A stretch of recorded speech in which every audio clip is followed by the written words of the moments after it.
We're live. We get it right. We'll do this a We're live. million We're times. live. We're live. Today, I want to thank our audience for joining us today. Today, I'm interviewing Nagessa Dube about the political polarization in Ethiopia. So, Nagassa, you've been a peace advocate since I've known you and a part of the political movement that toppled the EPRDF in Ethiopia, a nonviolent movement, but has since seen violence and struggles afterwards. What do you think the reason for this is? Yeah. So during the between the time between 2015 to 2018, it's not that's not the only time that there were protesters and there were oppositions uprising against the EPRDF or a TPLF led the government in Ethiopia, but the time between November 12, 2015 to until April 2018 was a time where there is a much movement, a lot of movement taking place in Ethiopia. I mean, the movement was more like with the, I mean, it get much attention. It gets people with I mean, a lot of the number of people who involved in the protest uh, get higher, and the movement get stronger. The uprising get stronger against the, the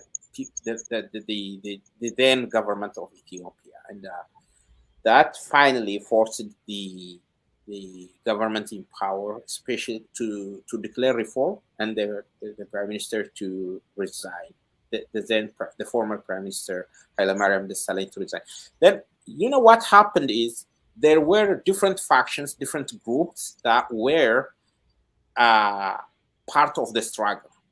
There are armed groups, there are other groups. I mean, uh, even though the main group is the Oromo youth called the Kero youth, but there are other youth groups that joined this movement. I mean, there were Fano group from Amhara, there were Ejeto from Sidama, there were uh, some other group from Afar, from Somali, and uh, different ethnic group of Ethiopia who joined this movement. And that movement toppled the regime.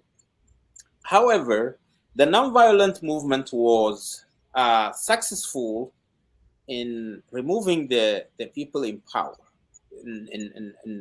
in bringing the change, the regime change, in removing, in forcing the former prime minister to leave power. But it was not able to, different groups who were organized to fight, who were organized to overthrow that government and to come to power. It doesn't lead to a certain group to come to power.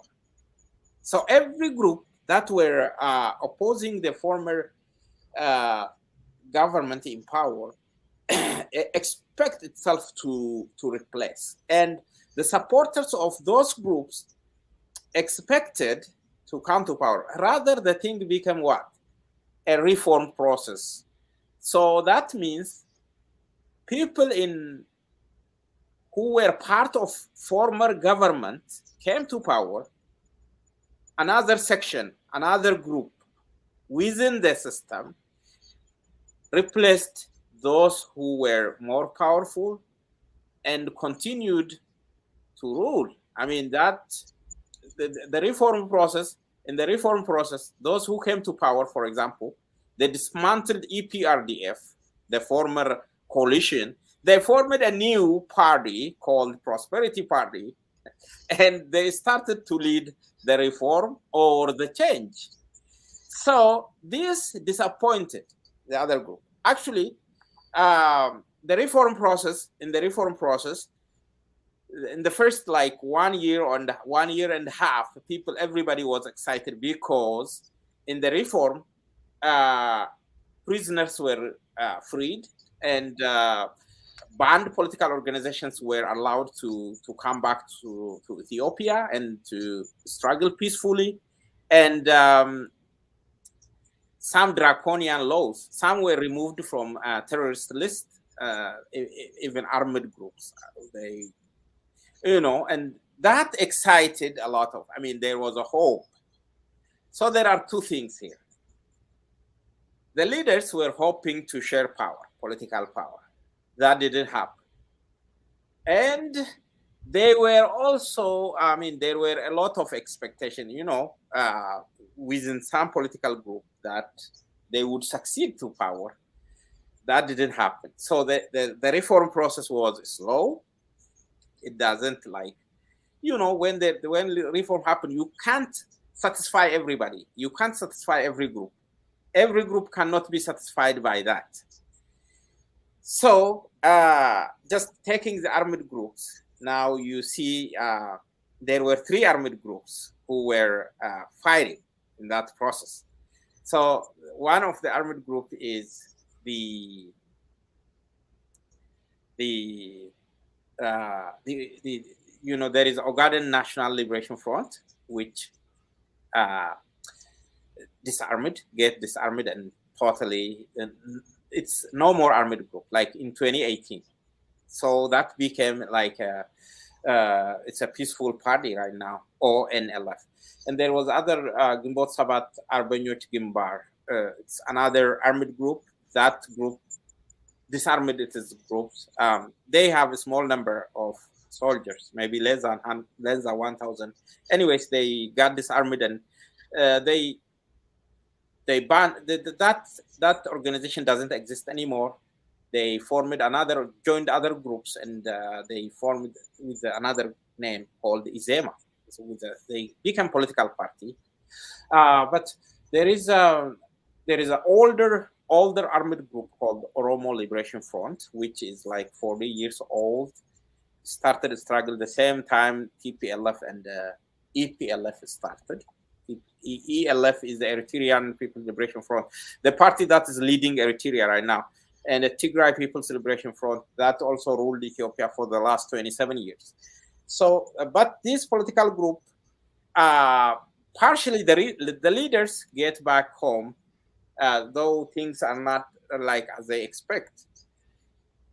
But the partially disarmed, and another group is still fighting. Another faction of the Oromo Liberation Front, now basically called OLA or Oromo Liberation Army, is still fighting. So another major event is the TPLF, which toppled the Darg region, which ruled Ethiopia, which was a dominant party in Ethiopia for the last 27 years. Its leaders were removed from major key positions from the power. And again, some are about to be charged with crime. So this group,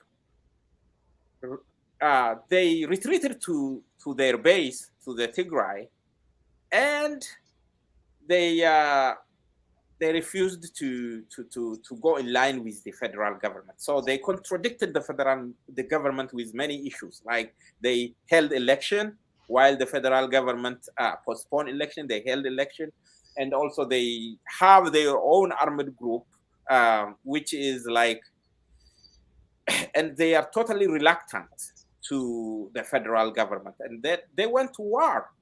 So that is what complicated the Ethiopian transitional process. I mean, the fact that the TPLF is totally reluctant not to be subdued not to be subservient to the federal government as a state government, acting independent, just like what happened in the United States during Jefferson Davis against Abraham Lincoln. So that similar act happened. So the federal government went to war with the TPLF. So, and again, because most people were not, even from the Oromo side, there are, as I told you, there are a lot of factions. There are very various groups that want to take part in a government or to share power. So the leaders of the leaders of the reform, they didn't share this power to different groups, but they allow individuals to join this group. Actually, there were some parties which are very close to them, which somehow go in line with them, who subserve, who are allied to them. Like, for example, Izema is close to them. OLF was split into group, and some OLF group look like they work allied to this, to the party in power, to the party that lead reform. They share the power to these people. And they conducted election last May, and most other parties like Oromo Federalist Congress, they didn't take part in the election. So that means, so still the government won. The people in power won like landslide. I mean, like they won like 90% of the parliamentary seat and everything. So because other parties, they boycotted election, and then again, people went to armed conflict. On my part, on this, on my, I have this article that I wrote.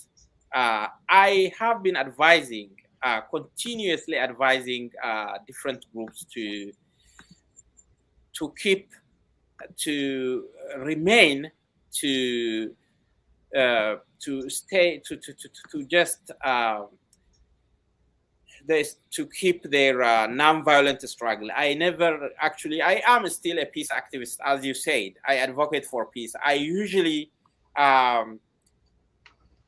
it looks like since 2005, when I read a book by Gandhi, Satyagraha, a book written about the non-violent struggle of Gandhi in 20. I read that in Ethiopian prison, because I was in Ethiopian prison between 2004 to 2007. We were detained because we organized a protest in Addis Ababa University, and the then powerful party called the EPRDF, which was led by TPLF, they throw us to prison and charged us as members of Oromo Liberation, OLF, this guerrilla fighter, armed group right now. Still, partially, some part of OLF is still conducting peaceful struggle. Another faction of OLF is still conducting armed struggle. So my advice is the same. I believe that a non-violent movement is more successful in toppling the government. I know that, but this non-violent movement, once you remove a government, it doesn't guarantee that the group, the organized group would come to power. Still, it doesn't guarantee that democracy would come right away. But you have to be consistent, and you have to keep on mobilizing your people and still fighting. Whenever the train go out of the track, you should uprise, you should fight, you should demonstrate. You should be like a well-organized group. You should have a public that has awareness. You need a public which is you should have an educated public. You should have a public that should consistently fight for its rights. Otherwise, if not, it's easy for any group that comes to power to lead the power or the government into like undemocratic rule. And you don't have a guarantee that even the very group that is fighting right now would lead a democracy, the country into democracy. So what happened? What went wrong is we don't have a public that is well aware of the situations, and that can keep on the movement.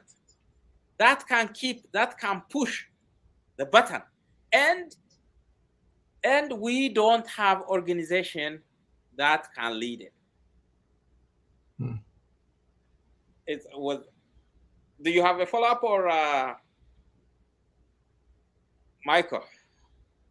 Did I respond to your question? Yes, Okay. All right. very well. Yeah. So we can. Okay. You can ask me further, or So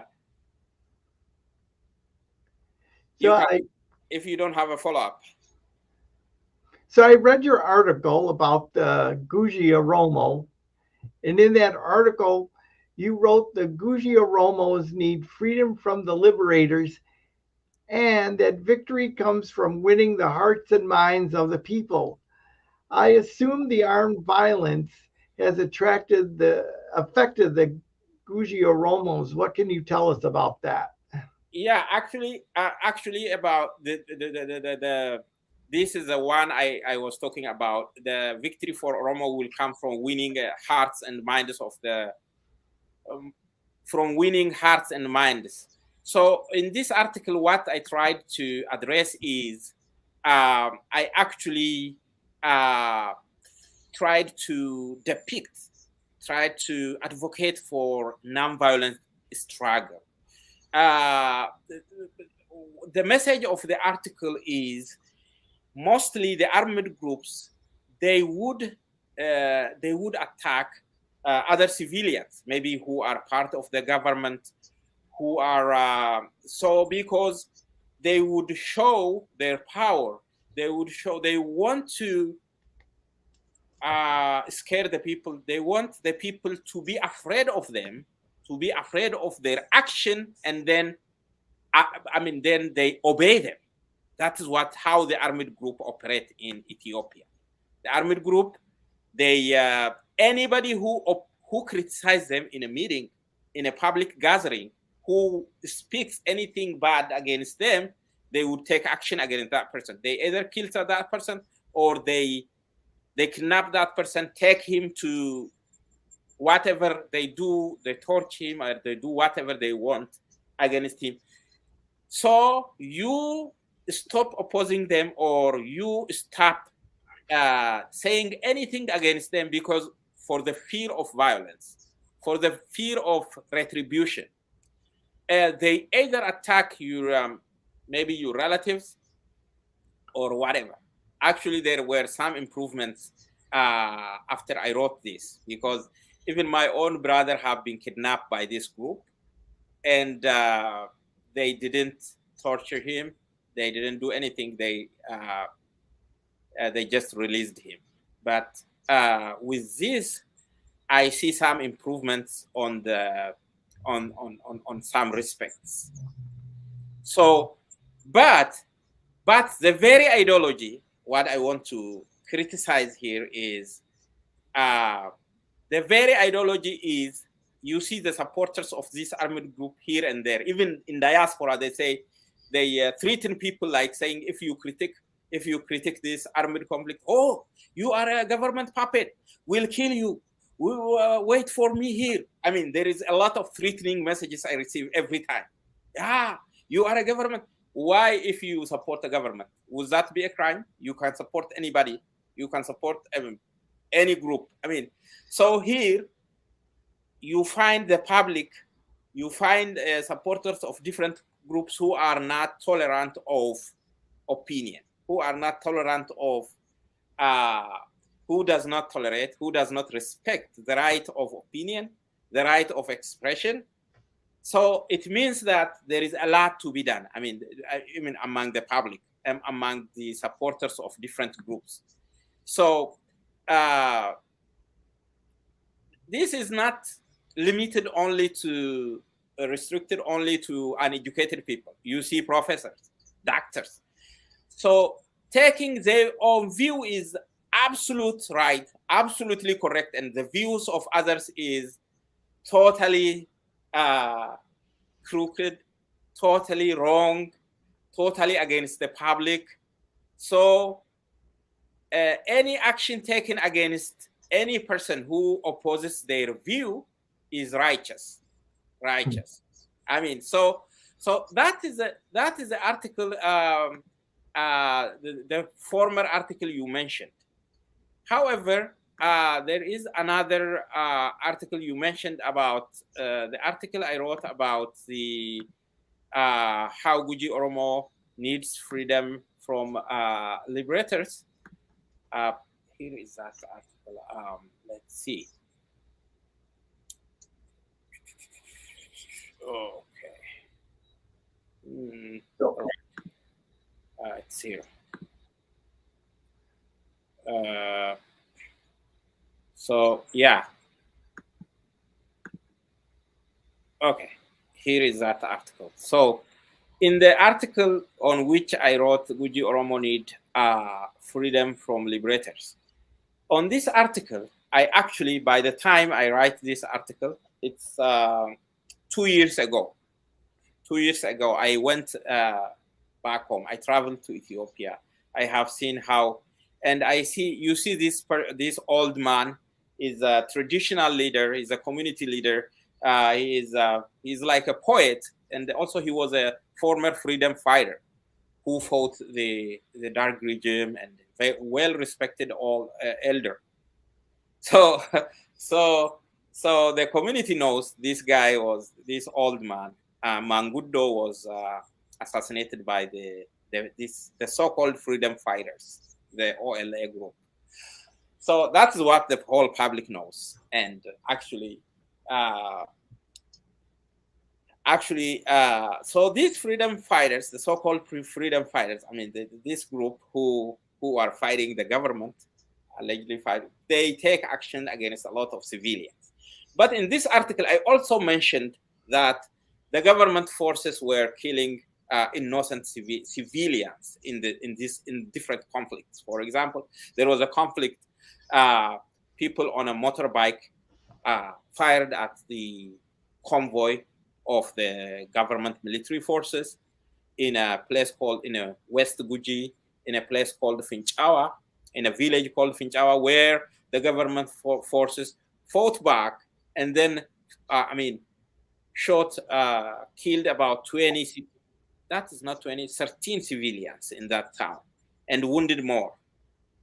So the human rights violations was not only from one side, it is also from the government side. And there are occasions where government forces killed a young man who was riding a motorbike, where a motorbike was prohibited. I mean, in some areas where there are these, where there are OLA movements are in like East Guji zone.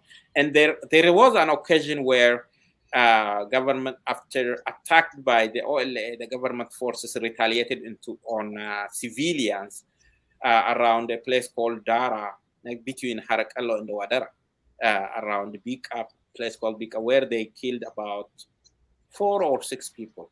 I mentioned it in this article because that was I had a fresh memory, and so this was also covered by the Amnesty report of Amnesty International, and but why I focus on the guerrilla fighters or the armed groups who fight the government is, so the other action, the government's action is a reaction, because this group, they, for example, attack the government forces and then hide in the public.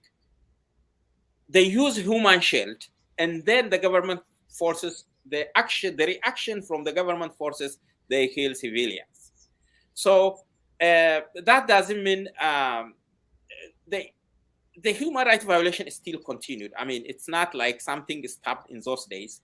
It have continued, but the violation is from both sides, from the government forces, at the same time from the armed groups. Both groups violate the rights of civilians. There are extrajudicial killings. Those forces, they kill people who support the government or people who have a government, who are government employee. They either kidnap and take them and then make them pay like 100,000 Ethiopian birr, 50,000. Especially if a person is a rich person, they seek or they request him to pay like a bigger amount of money, maybe 1 million or 500,000, depending on how wealthy the person is, depending on how much he can collect. He can maybe request other people to support him, and he can pay them. So that is those are. I mean, I do write different articles. Like maybe sometimes in 2019, in December 2019, I wrote Ethiopian Politics, Repressive Democratic Fraud.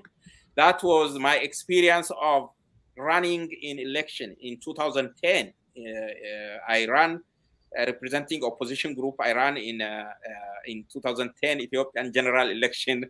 So I wrote my experience, how government use a fraud, how he used force to, and how they wreck election, what the process looks like, starting from voters registration, how they prevent you from campaigning, how they then rob your votes. And I mean, I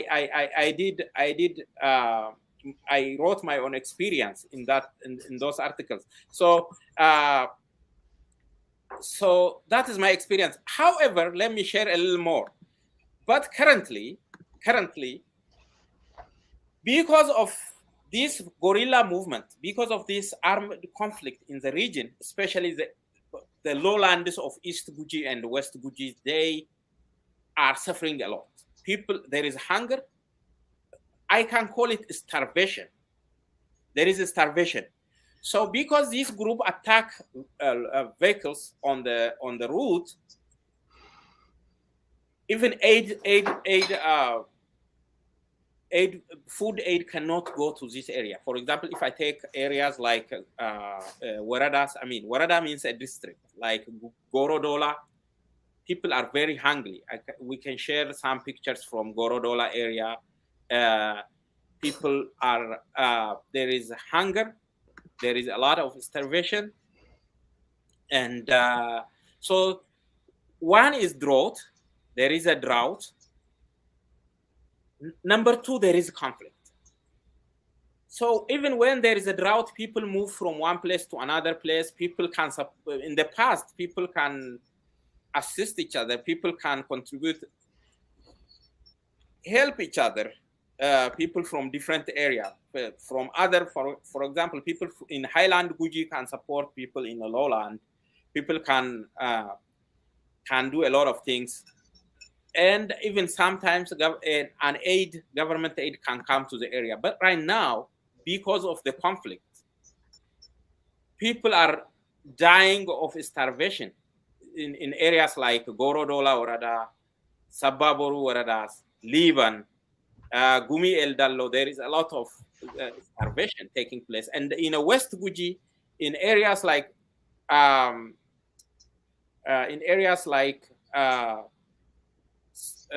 so in lowlands like Finchawa, which is called in Soda Warada, Malka Soda Warada, in Dugdadawa Waradas. These are lowlands of Guji. These lowlands, they are adjacent to the Borana area. In Borana, actually, there is no much conflict like it is in Guji. Therefore, the aid is, people are getting aid. Definitely, these people are most of pastoralists. They have animals. Their animals have died because of the drought. Okay, they the animals need water. The animals need something to, their animals need like grass or some other food. Because of lack of food, because of drought, their animals died. So what? They have nothing to live on, okay? Because their animals are dying of hunger. uh, died of hunger because they lost. I mean, there are individuals whose animal, like maybe who lost 20, 30 cattle of the drought, or maybe more. Then these individual, the animals are their livelihood. So if after their animals died, they have no other livelihood to live on. They have to get aid. And because of the conflict, the aid cannot reach these people. So this area need attention. Both here you find there is a let me I am looking for some pictures. Yeah. Here we go. Here we go. Here you find this picture. You see this. This is a water they live on because water. I mean there is a dryness all over because of the drought. A pond dried. They are getting like this kind of dirty water in some places. Okay, this place is called Harakalo. It's a Gorodola Warada. People are drinking such kind of water. Look at this. This is a water well where they dry. Look how dirty that is. Look at it. You see? Uh, Again, yeah. Look, this woman. What kind of water she is living on? Here are the animals are very. They are dying. I mean, the animals are dying. Even the animals also drink this water. The people, you see, this is how drought affected people are gathered in those areas. These small things are the house they are living in. So in general, all I am saying is right now, the conflict and the people, those all other things like being killed by either by the armed group, armed guerrilla fighters, or killed by the government is that is not the only problem. I mean, the other problem is here people are dying of starvation. People are not getting aid. So we are facing this kind of problem. Is this does this make sense? Do you have Michael? Oh, I was just going to ask, Yeah. is will the government not allow the international community to come in and Yeah, help these people? so you see there are a lot of priorities. Right now, the world is focusing uh, on Ukraine issue, right? They are like the whole focus is that even before Ukraine, even within Ethiopia, there was a conflict in the north part, in Tigray part. That is the only area that gets attention. You know, the whole that is Tigray is a whole region, like about 6 million people. The whole region, I mean, losing is detached from everything, right? So there was a much war. I mean, bigger conflict there, and a lot of people died, and the whole area that 6 million people need food, medicine, and everything, right? This conflict is a little bit less, okay, because the whole area, I mean, that the whole area is controlled by another group like TPLF. Called that has more attention. This one, the government is not talking about the problem down here, the problem people have here. Actually, but these guerrilla fighters, this group, they control some areas, okay? Some like Kabeles, less than Warada though, but a lot of Kabeles. Kabele is like a ward smaller than city. When I say Warada, it's like a city government, okay? Warada is city. Kabele is something less than part of city. What do you call part of city in the United States? Is it ward 665 something? What do we call a part of city? A part of the city, a suburb? Yeah, there is a suburb, but there is downtown, but there are for political reasons.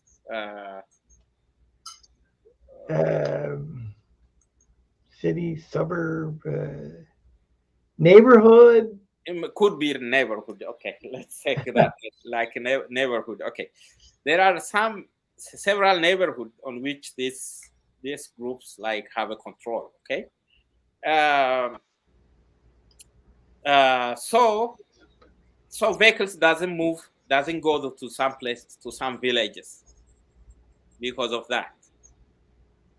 And so people has to either move out of that place or die of hunger.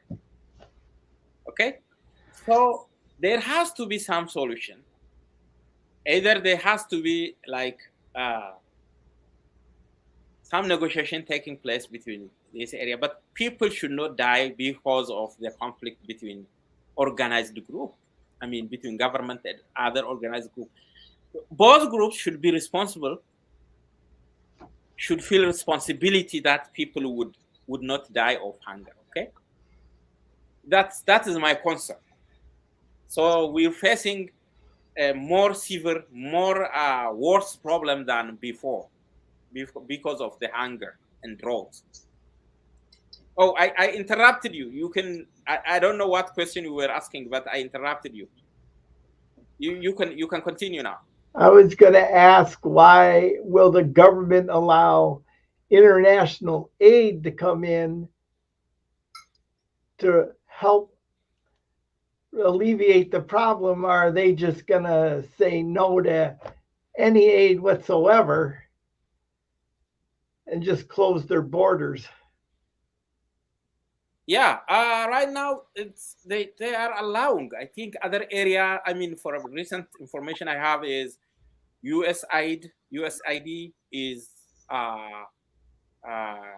giving aid in Borana area, which is adjacent to Guji. Probably even the drivers are afraid of the armed insurgents, the armed groups. So otherwise, I think the government allows. But my point is, even the government should make this possible.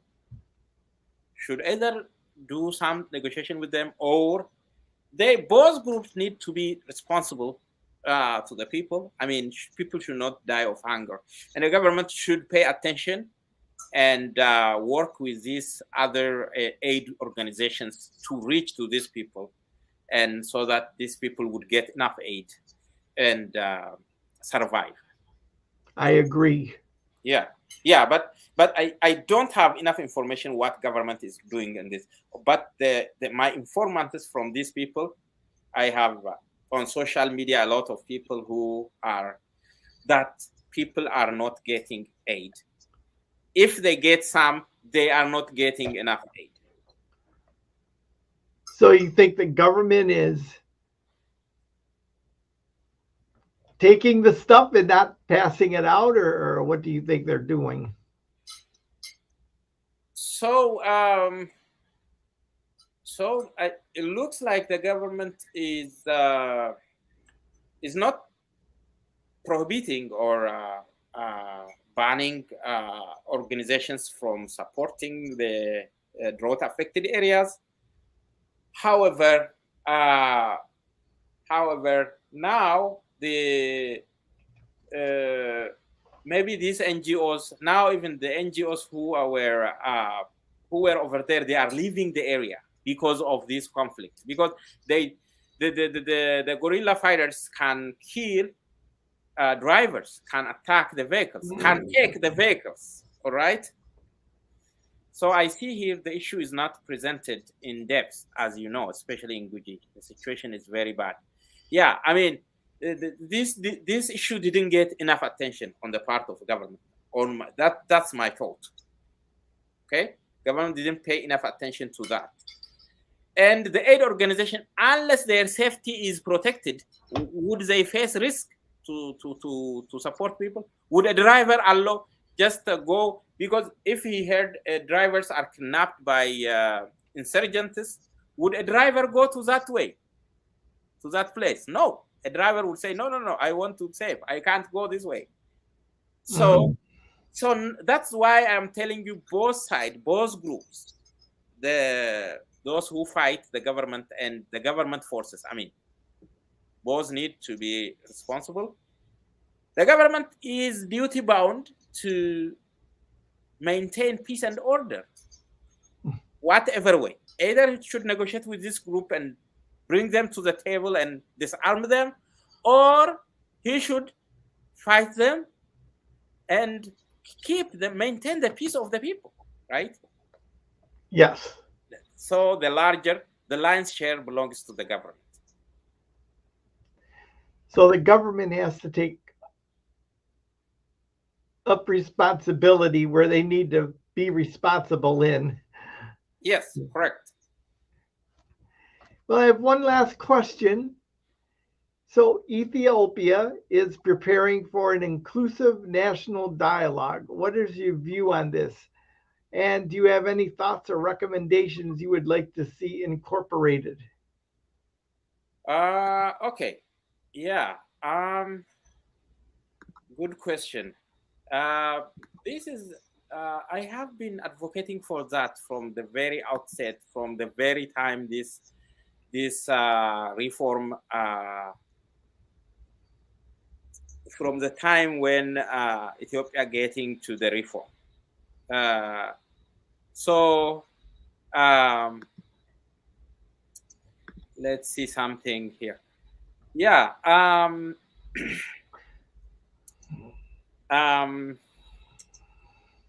Ethiopia is preparing for an inclusive national dialogue, correct? I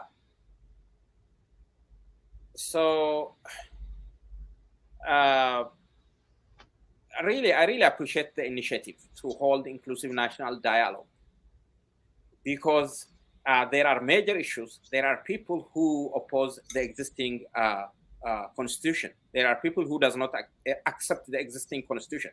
There are people who want to discard the existing constitution. There are people who support the existing constitution.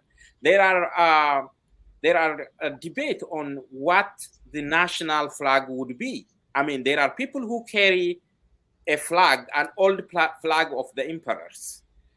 Other people does not feel that flag represents them.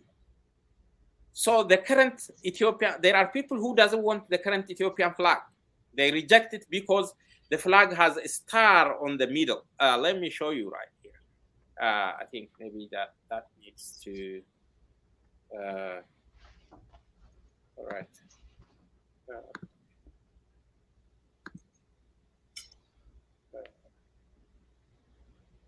Okay. Anyways, let me. I'll share it later. However, there are things very important for a peacemaking, because, as I told you, you can't hold national dialogue while violence is taking place here and there. A violence should end. A war, a conflict with the Tigrayans, with TPLF must end. There has to be some negotiation. There is a conflict with the group such as OLA. These all groups should come to table, and they should end violence, and they have to also take place. So that way, the national dialogue would be inclusive. Okay, but it should not be only held between the groups that is taking place, that are taking part in a peaceful struggle or in non-violent, or who. It should include other groups, such as groups which are armed. Okay, that way it will be inclusive. Secondly, I also recommend implementing a South African model truth and reconciliation process.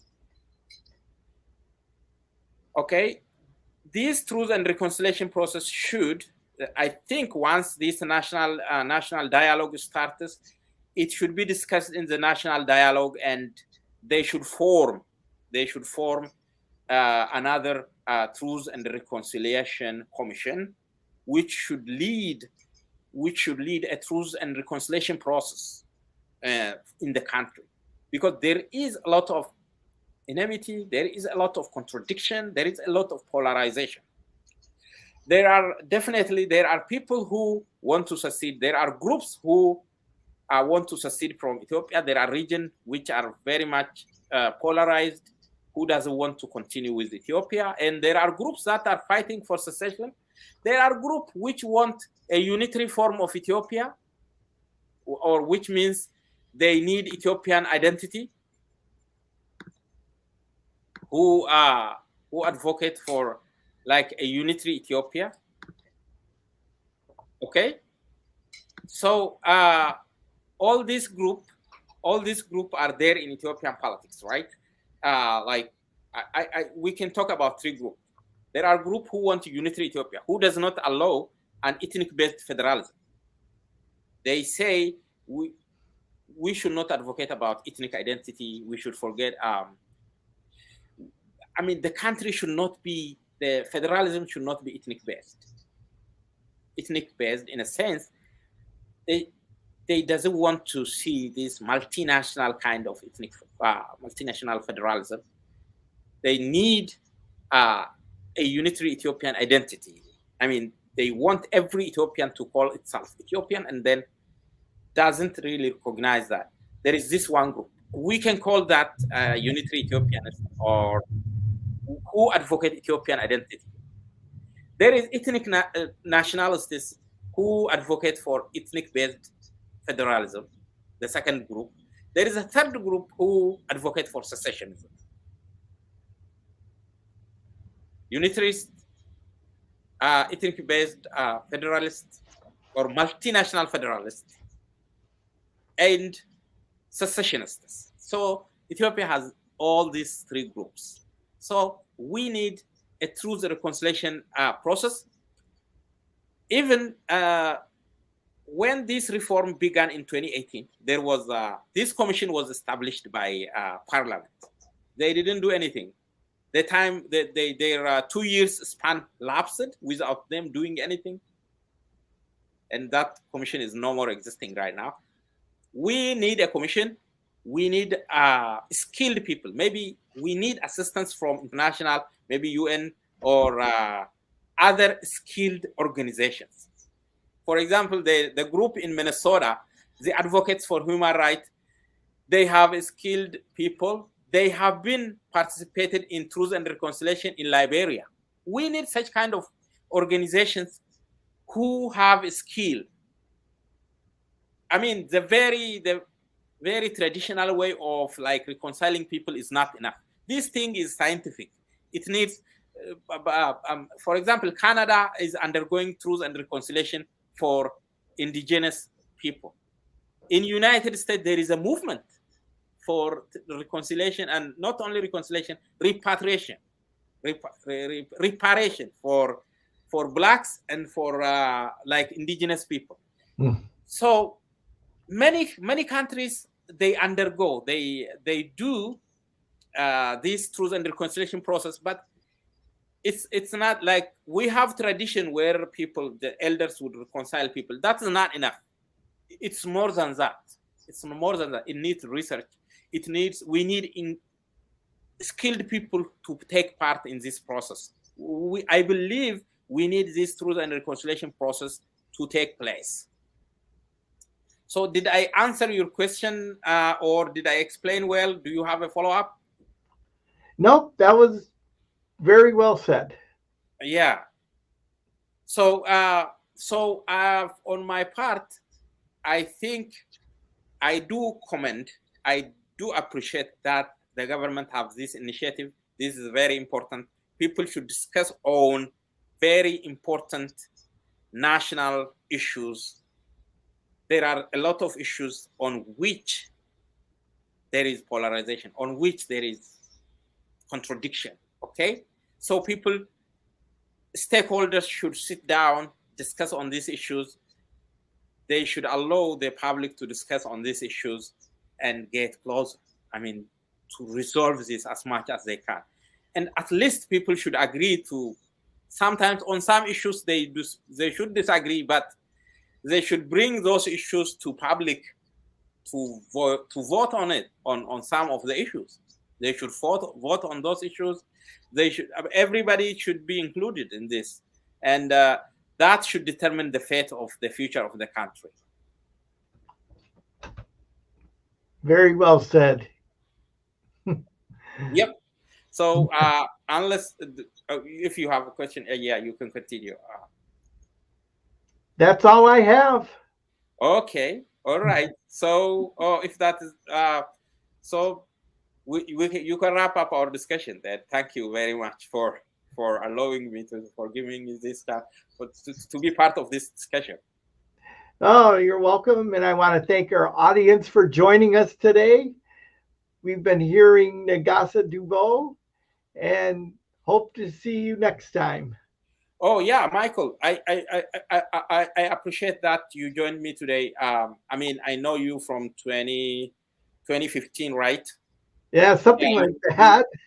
you've been sometimes attending to some meetings we had, and sometimes you participate in a rally, and you're interested to know about human rights situation in Ethiopia, and interested, and some, as you said, yeah, and last time, uh, uh, and anytime if we can get back with another session, another discussion on Ethiopian human rights issues, or national dialogue, or any follow-up on maybe we can have a program on a drought issue, or any topic you want to discuss about. Thank you very much for having me. Thank you. You're welcome.